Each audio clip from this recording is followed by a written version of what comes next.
வணக்கம். கரூரில் நிகழ்ந்த கோரமான படுகொலை அது தொடர்பான சிபிஐ விசாரணை நடந்து வருகிறது. சிபிஐ விசாரணைக்கு தாவேகா நிர்வாகிகள் புசி ஆனந்த், ஆதவர்ஜுனா, நிர்மல்குமார், மதியழகன் இவர்கள் அழைக்கப்பட்டிருக்கிறார்கள். அது இல்லாமல் காவல்துறை அதிகாரிகள், மாவட்ட ஆட்சியர் இவங்களும் கூப்பிடப்பட்டிருக்காங்க. என்ன விசாரணை நடந்தது? 3 நாள் விசாரணை நடந்திருக்குது. 10 மணி நேரம், 8 மணி நேரம், 3 மணி நேரம் அப்படி விசாரணை நடந்திருக்கிறது. என்ன விசாரணை நடந்தது என்று பத்திரிகையாளர்கள் நிர்மல்குமார்கிட்ட கேட்குறாங்க. நிர்மல்குமார் என்ன சொல்றாரு அப்படின்னு சொன்னாக்கா, அந்த விபத்து கரூரில் நடந்த நிகழ்வு அது ஏன் நடந்தது, யாரால் நடந்தது என்பது உலகத்துக்கே தெரியும், கரூருக்கு தெரியும். எங்கள்கிட்ட கேள்வி கேட்டாங்க, கேட்ட கேள்விக்கு நாங்கள் பதில் சொன்னோம், கேட்ட ஆவணத்தை கொடுத்தோம், இன்னும் கேள்வி கேட்டாலும் நாங்கள் சொல்லுவோம், அவ்வளோதான். என்ன கேட்டாங்க, என்ன சொன்னீங்க, அது விசாரணையில் உள்ள கேட்டதெல்லாம் சொல்ல முடியாதுங்க என்று அவர் பதில் சொல்லிவிட்டார். அதோட அந்த 3 நாள் விசாரணையோட முடிஞ்சிருச்சு. திரும்ப கூப்பிட்டா போவோம்னு சொல்லிட்டு கிளம்பிட்டாங்க. அடுத்து தினமணி என்ன செய்தி வெளியிட்டு இருக்கிறது என்று சொன்னால், அந்த பேருந்துக்குள்ள பதிவான வீடியோ காட்சிகள், அதை ஒட்டி விஜயிடம் விசாரணை நடத்த வேண்டி இருக்கிறது. விஜயை பொங்கலுக்கு பிறகு விசாரிப்போம் என்று சிபிஐ வட்டாரங்கள் கூறினர் அப்படின்னு தினமணியில செய்தி ரிப்போர்ட் ஆயிருக்குது. இப்போ உள்ளுக்குள்ள என்ன கேட்டாங்க, இவங்க என்ன பதில் சொன்னாங்க என்பதற்கெல்லாம் நம்மிடம் எந்த ஆதாரமும் கிடையாது. இப்போ டிரைவர் ஏதோ உளறினாரு, அதை ஆதவர்ஜுனா குறுக்க புந்து தடுத்தாரு, இல்லை புசி ஆனந்த் எனக்கு தெரியாது அப்படின்னு ஆதவர்ஜுனா கையை கட்டிட்டாரு என்றெல்லாம் வெளியில் இப்போ பல சேனல்களில் பேசுகிறாங்க. அது உண்மையா பொய்யா நமக்கு தெரியாது. அவையெல்லாம் உள்ளுக்குள்ள அறைக்குள்ள நடந்த விஷயங்கள், அதற்குள்ள நாம் போக வேண்டாம். என்னுடைய பாயிண்ட், இந்த பிரச்சனையில் தமிழக மக்கள் அனைவரும், தமிழக மக்கள் மட்டும் இல்லை, தாவேகா கட்சியினுடைய தொண்டர்கள் அனைவரும் பதில் அளிக்க வேண்டிய, சிந்திக்க வேண்டிய ஒரு கேள்வியை நான் எழுப்புறேன். இந்த பிரச்சனை உருவானதுலேருந்து 2 தரப்பு இருந்தது. ஒன்று, விஜயினுடைய அலட்சியம் காரணமாக, தாமதம் காரணமாக இந்த மரணம் நேர்ந்திருக்கிறது அப்படின்றது ஒரு தரப்பு. அது இப்போ நான் அப்படி பேசியிருக்கேன், ஊடகத்தினர், மற்ற கட்சிகள் பலரும் பேசியிருக்காங்க. தாவேகா தரப்பு, தாவேகாவுக்கு ஆதரவான அதிமுக, பாஜக தரப்புன்னு இன்னொன்று இருக்குது. அவங்க என்ன சொன்னாங்கன்னா, இது ஒரு சதி, திமுக செந்தில் பாலாஜி இவங்க கூட்டா நடத்தின சதி, அந்த சதியில் எங்களை ட்ராப்பில் சிக்க வச்சுட்டாங்க, எங்களை கட்சி ஆரம்பிக்கும் போதே எங்களுடைய செல்வாக்கு கண்டு பயந்து கட்சி ஆரம்பிக்கும் போதே எங்களை ஒழிச்சு கட்டணும் என்பதற்காகவே இப்படி ஒரு படுகொலையை அரங்கேற்றி இருக்கிறார்கள் அப்படின்றது தாவேகாவினுடைய கூற்று. இந்த கூற்று செப்டம்பர் 27 இந்த நிகழ்வு நடைபெற்ற அன்றைக்கு இரவே ரெட்பிக்ஸ் என்ற யூடியூப் சேனலினுடைய ஆசிரியர் ஃபெலிக்ஸ் ஜெரால்ட் அவர் இதை பிரச்சாரம் செய்ய ஆரம்பிச்சிட்டாரு. இப்போ அவர் தாவேகா கட்சியினுடைய தேசிய ஊடக பிரதிநிதியாக, பொறுப்பாளராக நியமிக்கப்பட்டிருக்கார் போல. அவர் அன்னைக்கே பேச ஆரம்பிச்சிட்டாரு. அதை அதுக்கு மேலே டெவலப் பண்ணி பேச ஆரம்பிச்சிட்டாங்க. சரி, இப்போ 2 தரப்பு இருக்குதுங்க. ஒரு தரப்பு உங்களுடைய அலட்சியம், இன்னொரு தரப்பு இது திமுக சதி. இப்போ போலீஸ் முதல்ல திமுக அரசின் கீழே இருந்த எஸ்ஐடி, அதாவது உயர்நீதிமன்றத்தால் உத்தரவிடப்பட்டு நியமிக்கப்பட்ட எஸ்ஐடி ஒரு எஃப்ஐஆர் போடுது. அந்த எஃப்ஐஆர் ஏற்கனவே கரூர் போலீஸ் ஸ்டேஷன் போட்ட எஃப்ஐஆர். அந்த எஃப்ஐஆரில் யார் யார் இருக்கிறாங்க? இதே ஆட்கள் தான் இருக்கிறாங்க. மதியழகன், ஆதவர்ஜுனா, நிர்மல்குமார், புசி ஆனந்த். இப்போ சிபிஐட்ட விசாரணை வந்த பிறகு எஃப்ஐஆர் மாறணும் இல்லையா? முதல் குற்றவாளிகள் யார் அப்படின்றது மாறணும் இல்லை? இப்போ உச்சநீதிமன்றம் இதை நம்ப முடியாது, அரசு அதிகாரிகள்லாம் பேட்டி கொடுத்துட்டாங்கலாம் சொல்லி சிபிஐக்கு மாற்றிச்சு. இப்போ சிபிஐயோட எஃப்ஐஆர் வேற விதமாக இருக்கணுமா இல்லையா? இவங்க சொல்வது போல இந்த காவல்துறை அதிகாரிகள் அல்லது செந்தில் பாலாஜி இவங்கெல்லாம் எஃப்ஐஆரில் வந்திருக்கணும் இல்லை? வரல. மாறாக டவுன் போலீஸ் எஃப்ஐஆரில் போட்ட இந்த தாவேகா நிர்வாகிகள் 4 பேர், அந்த 4 பேர் தான் சிபிஐ எஃப்ஐஆர் உள்ளேயும் இருக்கிறாங்க. இப்போ இந்த கண்டிஷனில் தாவேகா என்ன செய்திருக்க வேண்டும் என்ற கேள்வி தான் என்னுடைய கேள்வி. இந்த கேள்வியை நம்முடைய ஊடகத்தினர் நிர்மல்குமார்கிட்ட எழுப்பவில்லை. ஏன் எழுப்பவில்லை என்பது எனக்கு புரியாத புதிராக இருக்கு. நான் ஒரு சின்ன உதாரணம் சொல்கிறேன். இப்போ உங்களுக்கும் உங்கள் பக்கத்து வீட்டுக்காரனுக்கும் ஒரு சண்டை நடக்குது, ஏதோ ஒரு பிரச்சனை, சண்டை நடக்குது. சண்டையில் அவன் உங்கள் மேலே கை நீட்டி அடித்து உங்கள் மண்டையை உடைச்சிட்றான். உடைச்சிட்டு என்ன செய்கிறான் அப்படின்னு சொன்னாக்கா, அவன் முதல்ல போய் போலீஸ் ஸ்டேஷனில் ஒரு கம்ப்ளைண்ட் கொடுத்துட்றான். நீங்கள் திட்டினீங்க, இது பண்ணீங்க, அடிச்சிங்க, பதிலுக்கு அவர் திருப்பி தடுத்தாரு அப்படின்னு ஒரு கம்ப்ளைண்ட் கொடுத்துட்றான். போலீஸ் உங்களை விசாரிக்கிறதுக்கு வருது. நீங்கள் என்னங்க இது அநியாயமாக இருக்குது, அவன் தான் வீடு புகுந்த என்ன அடித்தான், அவன் இப்படி கம்ப்ளைண்ட் கொடுத்துருக்கான், இப்போ நான் ஒரு கம்ப்ளைண்ட் கொடுக்குறேங்க, அவன் தான் என்ன கவுண்டர் கம்ப்ளைண்ட்னு பேர். இந்த கம்ப்ளைண்ட்டை நீங்கள் கொடுக்கணும்.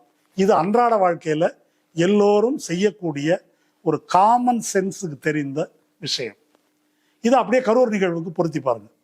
கரூரில் நீங்கள் தாவேக்காவினர் சொல்வது போல இது திமுகவின் சதி என்று சொன்னால், இது எப்படி திமுகவின் சதி?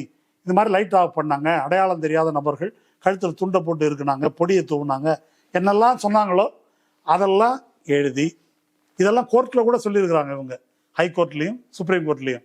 அதெல்லாம் எழுதி போலீஸுக்கு ஒரு புகார் கொடுத்துருக்கணும், அட்லீஸ்ட் சிபிஐக்கு புகார் கொடுத்துருக்கணும். கொடுத்து இவங்க மேலே செந்தில் பாலாஜி உள்ளிட்ட அல்லது காவல்துறை உள்ளிட்ட, ஏன்னா செந்தில் பாலாஜிக்கு ஒரு எடுபடி போல அந்த ஊரில் இருக்கிற டிஎஸ்பி இருக்காரு என்று ஆதவ அர்ஜுனா பல இதில் பேசியிருக்காரு. அப்போ இதெல்லாம் சொல்லி அவங்கள குற்றவாளிகளாக இதில் சேருங்க, அவங்களால தான் இது நடந்தது என்ற புகாரை கொடுத்திருக்க வேண்டுமா இல்லையா? கொடுக்கவில்லை என்றால் ஏன் கொடுக்கவில்லை? இந்த கேள்விக்கு விடை வேணும். இது நான் தமிழக மக்களுக்காக மட்டும் சொல்லலை. இந்த சதி கோட்பாடை தாவேக்காவை சேர்ந்த எண்ணற்ற இளைஞர்களும் பெண்களும் பலரும் நம்புறாங்க. அப்போ நீங்கள்லாம் அவங்களெல்லாம் என்னன்னு நினைச்சு இதை அவங்க பிரச்சாரம் பண்ணியிருக்கிறாங்க. நீங்க நம்புறீங்கல்ல? அறிவு கொஞ்சமாவது உங்களுக்கு இருக்கா? தற்கொலைன்னு சொன்னா கோபம் வருது உங்களுக்கு. இதெல்லாம் பிரச்சாரம் பண்ணாங்கல்ல, எவ்வளோ எழுதியிருப்பீங்க சோசியல் மீடியால. அப்போ இதை ஏன்டா புகாரா கொடுக்கல? இன்னைக்கு ஓ மேலேயே போட்டு உடனே விசாரிச்சுட்டு இருக்கிறானே, ஏன் செந்தில் பாலாஜியை கூப்பிடல? ஏன் திமுக சிஎம் எப்படி வந்தாரு அப்படின்னு கேட்டாங்க. உடனே சிஎம் எல்லாம் கூப்பிட்டு விசாரிக்க வேண்டியதானே சிபிஐ, ஏன் கூப்பிடல என்ற கேள்வியை நீங்க புகார் கொடுத்துருக்கணுமா இல்லையா? நீங்க புகார் கொடுத்து கூப்பிடலையா? ஏன் புகாரே கொடுக்கவில்லை என்ற கேள்வியை நாங்க கேட்க வேண்டியதில்லை, அந்த சதி கோட்பாடை நம்பியவர்கள் கேட்டிருக்கணும். கேட்கல. இந்த ஊடகங்கள் இவ்வளவு பெரிய கூத்து 3 மாசமா நடக்குது, ஊடகங்கள் இவங்களை கேட்டிருக்கணும். இதெல்லாம் நீங்க ஏன் புகாரா கவுண்டர் கம்ப்ளைண்ட் கொடுக்கல என்று கேட்டிருக்க வேண்டும். அவங்களும் அதை கேட்கல. அதை கேட்காம என்ன கேட்டாங்க என்ன போனாங்கன்னு அதுக்குள்ள போயிட்டு இருக்கிறாங்க. அப்போ அந்த அளவுக்கு அறிவற்றவர்களாக இந்த சமூகம் இருக்குன்னு நான் புரிஞ்சுக்கிறதா? அந்த அளவு நம்மளெல்லாம் இழிச்சவாயன், எதை வேணா சொல்லலாம், எதை வேணா பிரச்சாரம் பண்ணலாம், அதெல்லாம் நம்புவாங்க இவங்க என்று அவர்கள் அதை கையாண்டு இருக்கிறார்கள். இப்போ ராஜீவ்காந்தி கொலை நடந்த போது, ராஜீவ்காந்தி கொலை பண்ணது திமுக கருணாநிதி தான் அப்படின்னு பழியை போட்டு ஒரு பிரச்சாரம் நடைபெற்று, ஜெயலலிதா தான் பிரச்சாரம் பண்ணாங்க, அப்படி காங்கிரஸ் ஜெயலலிதாவும் சேர்ந்து அப்படி பண்ணி தான் பயங்கர மெஜாரிட்டியோட ஜெயலலிதா ஜெயிச்சு வந்தாங்க. அதில் கூட ஒரு கணக்கு இருக்கு, ஈழத்துக்கு திமுக ஆதரவு கொடுத்தது, அதனால புலிகள் கொண்டுட்டாங்க, புலிகளுக்கு திமுக ஆதரவு அப்படின்னு ஒரு ஸ்டோரி சொல்றதுக்கு வாய்ப்பு இருக்கு. ஆனால் கரூரில் நடைபெற்றது நூற்றுக்கணக்கான தொலைக்காட்சி கேமராக்கள், ட்ரோன் கேமராக்கள், நம் அனைவருடைய கண் முன்னால் லைவ்ல நடைபெற்ற ஒரு நிகழ்ச்சி. அதுல இப்படி 2 வெர்ஷன் வருது. இதுல இப்படி சொன்னவன் இன்னைக்கு பேசாம இருக்கிறானே அப்படின்றத கேட்க வேண்டுமா இல்லையா என்றால் கேட்கவில்லை. இது ஒரு பாயிண்ட். 2வது பாயிண்ட், இப்போ இந்த பிரச்சனை நடந்த போது ஆதவ அர்ஜுனா இன்னொரு வேலை செஞ்சாரு. ட்விட்டர்ல போயிட்டு ஒரு ட்வீட் ஒன்று போட்டார்.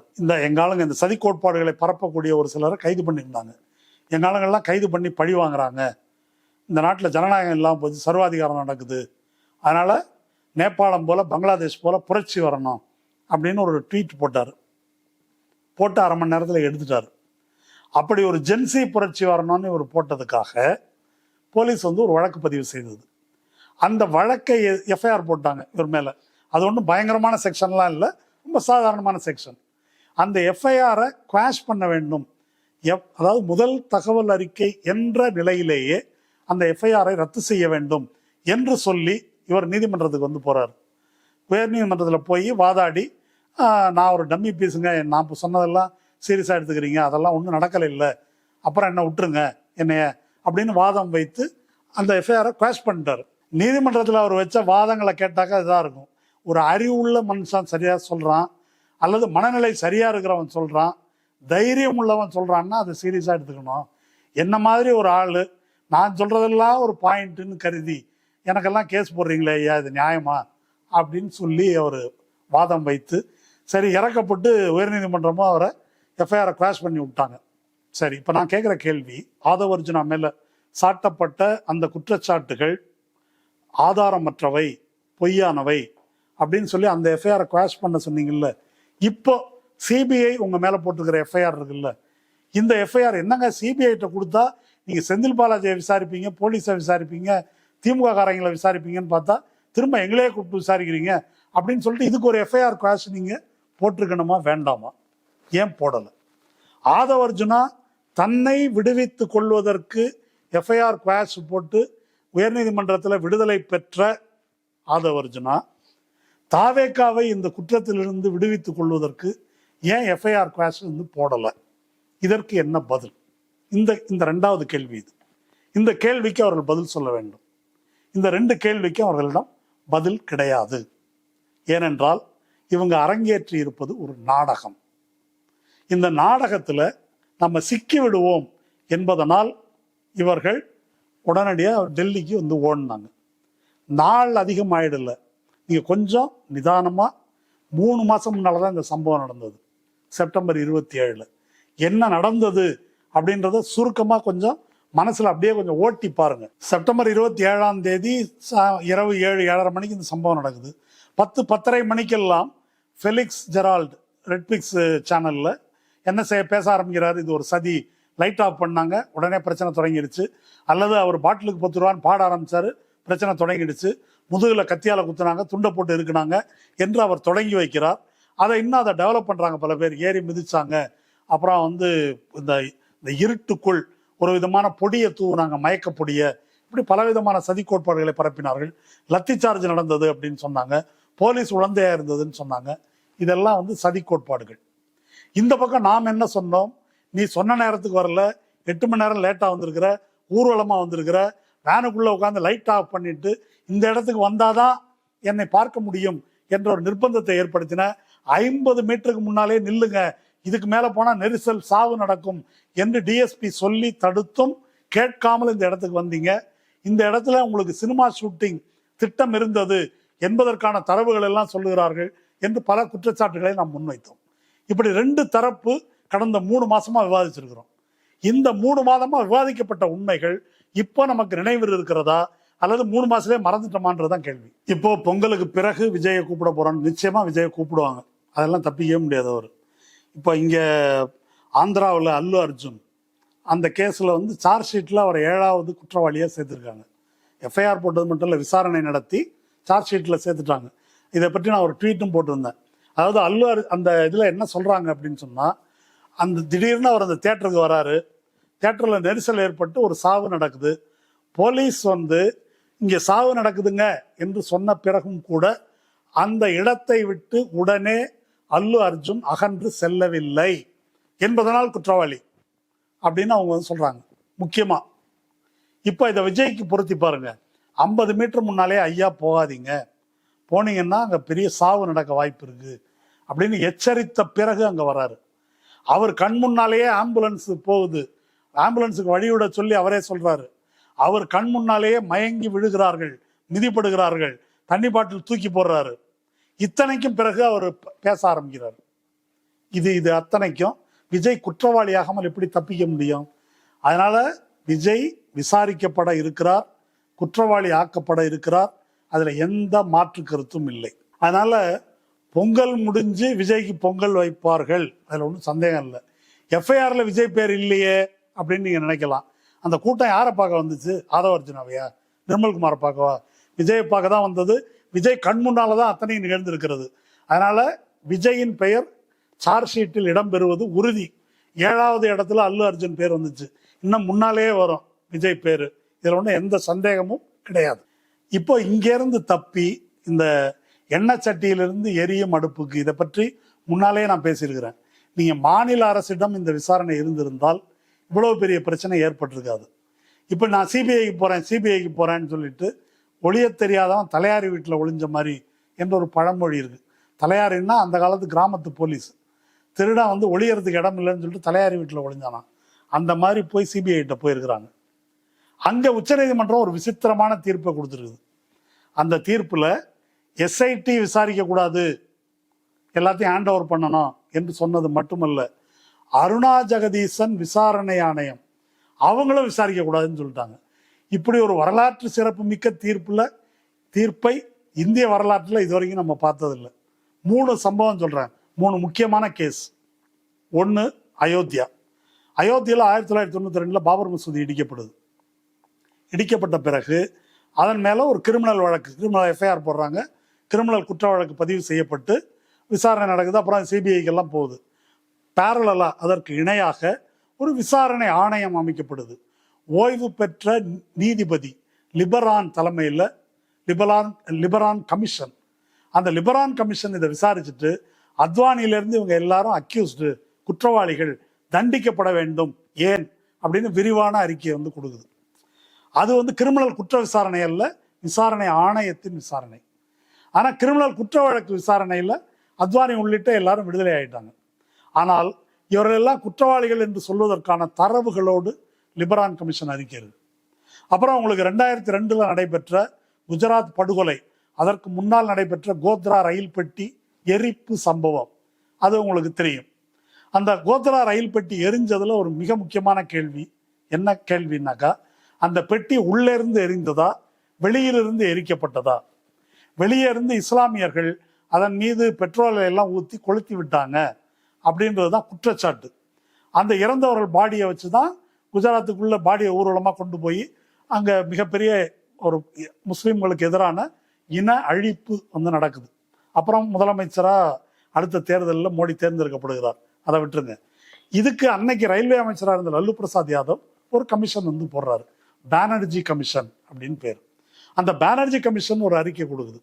இந்த எரிப்பு என்பது சயின்டிஃபிக்கா ஃபாரன்சிக் எவிடன்ஸ் எல்லாம் வச்சு அறிவியல் பூர்வமாக அறிஞர்களை வைத்து இது எப்படி உள்ளிருந்து தான் எரிந்திருக்கிறது. அதாவது அதில் அயோத்தியாவுக்கு சென்ற பக்தர்கள் சமையலுக்கு கேஸ் சிலிண்டர் எடுத்துகிட்டு போயிருக்கிறாங்க. அந்த கேஸ் சிலிண்டர் உள்ளே வெடிச்சிருக்குது. தற்செயலாக வெடித்ததா, வெடிக்க வைக்கப்பட்டதா, அது நமக்கு தெரியாது. அப்படி வெடித்து உள்ளிருந்து தீப்பற்றித்தான் இந்த பெட்டி எரிந்திருக்கிறது. அதை அந்த எரிப்பை பார்த்தாலே தெரியும் அப்படின்னு அவங்க விளக்கி அந்த அறிக்கை கொடுத்துருக்குறாங்க. அந்த பானர்ஜி கமிஷன் அறிக்கையை தூக்கி ஓரமாக வச்சுட்டு இந்த கோத்ரா வழக்கில் பல இஸ்லாமியர்களை தண்டிச்சாங்க. இது 2வது. 3வது நம்ம தூத்துக்குடியில் அருணா ஜெகதீசன் ஆணையம் எப்படி துப்பாக்கி சூடு நடந்த பிறகுதான் தீ வைப்புகள் நடந்தன, தீ வைப்புகள் நடத்தியவர்கள் வீடியோ எவிடன்ஸ் இருந்தும் அதை போலீஸோ சிபிஐயோ கண்டுகொள்ளவில்லை, பிடிங்கன்னு நான் சொல்லியும் பிடிக்கல, இது பாயிண்ட் பிளாங்கா தேவையில்லாமல் கொடூரமாக நடத்தப்பட்ட துப்பாக்கி சூடு, இன்னின் ஆட்கள் அதுக்கு குற்றவாளிகள்னு உயர் போலீஸ் அதிகாரியிலிருந்து கீழ்நிலை வரைக்கும் பட்டியல் போட்டு அவங்க கொடுத்துருக்குறாங்க. அதை சிபிஐ விசாரிச்சிருக்கு. சிபிஐ என்ன சொல்லியிருக்குது, இதில் யாருமே ஒரு கீழ்நிலை எஸ்ஐ மாதிரி ஒரு ஆள், அவரை மட்டும் குற்றவாளின்னு போட்டு மக்களையே 30-40 பேர் மேலே சார்ஜ் ஷீட் போட்டாங்க. அதை நீதிமன்றத்தை கொண்டு போய் கொடுத்தாங்க. நீதிமன்றம் சிபிஐ மூஞ்சில் அதை விட்டெறிஞ்சு இதெல்லாம் ஒரு விசாரணையா, போய் முதல்ல இருந்து விசாரின்னு அனுப்பியிருக்குது. இப்போ இந்த 3லையும் ஒரு விஷயம் பாருங்க. இந்த 3லுமே அயோத்தியாவில், கோத்ராவில், தூத்துக்குடியில் இந்த விசாரணை ஆணையம் என்பது தனியாக விசாரிக்கும் போது அது சில எவிடன்ஸ் அடிப்படையில் உண்மைகளை கொண்டு வருது. கிரிமினல் குற்ற விசாரணையில் வராத உண்மைகள் இதில் வருது. இப்போ இந்த உச்சநீதிமன்ற உத்தரவு என்ன செஞ்சிருக்குன்னு சொன்னாக்கா, அப்படி அருணா ஜெகதீசன் வழியாக வேற உண்மைகள் வெளிவந்து விடக்கூடாது என்று மடை அடைச்சிருச்சு. இப்போ ஒரே ஒரு இடம்தான் சிபிஐ சொல்றது மட்டும்தான் நம்ம கையில் இருக்கு. அதனால நம்ம தப்பிச்சோம் அப்படின்னு இவங்க நினைச்சிட்டு இருக்கிறாங்க. இது சிபிஐயிடம் கொடுக்கப்பட்ட அன்றே நான் நேர்காணலில் சொல்லியிருக்கிறேன். ஆதவ் அர்ஜுனா விஜயை கொண்டு போய் அமித்ஷா கிட்ட ஹேண்ட் ஓவர் பண்ணிட்டார், பிடிச்சு கொடுத்துட்டார். என்ன செட்டில்மெண்ட்டுன்னு தெரியல, அவங்களுக்குள்ள கொண்டு போய் கொடுத்தாச்சு. இனி அமித்ஷா தான் விஜயினுடைய எதிர்காலத்தை, தாவேக்காவின் எதிர்காலத்தை தீர்மானிப்பார் அப்படின்னு அப்பவே சொன்னேன். இப்போ நிர்மல்குமார் சொல்றாரு பேட்டியில், இந்த விசாரணைக்கு பிறகு திமுக சார்பு ஊடகங்களில் சில வதந்திகள் பரப்பப்படுகின்றன. என்ன வதந்தின்னு சொல்லலை, வதந்தி இதுதான், அமித்ஷாட்ட போய் சிக்கிட்டாங்கன்றது தான். அதை அப்படி சொல்லிட்டு எங்கள் கொள்கையில் எந்த மாற்றமும் இல்லை. சரி, என்ன உன் கொள்கை? விஜய் தான் முதல்வர், அதான் கொள்கையா? அதாவது என்ன சொல்ல வராங்க அப்படின்னாக்கா, நாங்கள் அந்த கூட்டணியில் சேர்ந்துருவோம் அப்படின்னு நினைக்காதீங்க, நாங்கள் தான் முதல்வர், அந்த கொள்கையில் மாற்றம் இல்லை என்று நிர்மல்குமார் பேட்டி கொடுத்துருக்காரு. நான் என்ன சொல்கிறேன், அங்கே அமித்ஷாவிட்ட சிக்கி முதலவாயில் சிக்கின மாதிரி தான், யாரும் வெளியே வந்ததில்லை. பொய் கேஸ்லேயே எவ்வளோ பேர் உள்ளே இருக்கிறாங்க, எந்த ஆதாரமும் இல்லாமல் எத்தனை பேர் ஆண்டு கணக்கில் சிபிஐலையும் இடிலையும் சிக்கினவங்க உள்ளே இருக்கிறாங்க. உங்களது சாலிடான கேஸு, தப்பிக்க முடியாத கேஸு. அதனால் விஜய் முதல்வர் என்பதில் எனக்கும் ஆட்சேபனை இல்லை. ஏற்கனவே அமித்ஷா விட்டு வாசலில் போட்டிருக்கிற பெஞ்சில் இபிஎஸ் உட்காந்துருக்கிறாரு, ஓபிஎஸ் உட்காந்துருக்காரு, டிடிவி உட்காந்துருக்காரு, அன்புமணி உட்காந்துருக்காரு, வாசன் உட்காந்துருக்காரு, கூட விஜயும் போய் உட்காரலாம். வேணா முதல்வராக முன்னால் போய் உட்காரலாம். அவர் தனியாக நில்லுன்னா தனியாக நிற்கணும், நீங்கள் என்டிஏல சேர்ந்து நில்லுன்னா சேர்ந்து நிற்கணும்.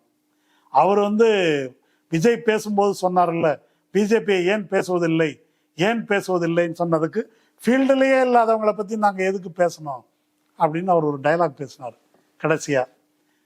பிஜேபி ஃபீல்டுலேயே இல்லையா, அதனால தான் இவங்க பிஜேபி பற்றி பேசவில்லையாம் அப்படின்னு ஒரு பந்தாவா அப்படி பேசுகிறார். உண்மையில் ஃபீல்டில் இல்லைன்றதுக்கு வேற ஒரு அர்த்தம் இருக்குது. இந்த சினிமாவிலையும் ட்ராமாவிலையும் ப்ராம்ப்டர்னு ஒருத்தர் இருப்பாங்க. கதாநாயகனோ நடிகர்களோ நடிக்கும்போது வசனத்தை சைடில் நின்று சொல்லி கொடுப்பாங்க, மறந்து போகாமல் இருக்கிறது. அதுபோல் விஜயினுடைய ப்ராம்ப்டர் பிஜேபி. ப்ராம்ப்டர் எப்பொழுதுமே மேடையில், களத்தில், ஃபீல்டில் நிற்க மாட்டாங்க, சைடில் ஒளிஞ்சிட்டு தான் இருப்பாங்க. அப்படி பிஜேபி திரைமறைவில் இருக்கிறது. அவர்கள் என்ன சொல்கிறார்களோ அதை விஜய் பேசுவார். அதுதான் நடக்கப் போகிறது. இதை காலம் கடந்தாவது தாவேகா தொண்டர்கள் எனப்படும் விஜய் ரசிகர்கள் புரிந்து கொள்ள வேண்டும். மிகப்பெரிய அபாயத்தில், உங்களுக்கு விஜய் மேல இருக்கக்கூடிய அபிமானத்தால் மிகப்பெரிய அபாயத்தில் தமிழ்நாட்டை இழுத்து விடுகிறீர்கள். அது மட்டுமல்ல, இந்த 41 பேர் செத்த படுகொலையை இது விஜய்க்கு கூட பயன்பட போறதில்லை, இது பிஜேபிக்கு பயன்பட போகிறது. 41 உயிர்கள் பாரதிய ஜனதாவின் மோடி அமித்ஷாவின் காலடியில் காணிக்கையாக்கப்பட்டிருக்கிறது.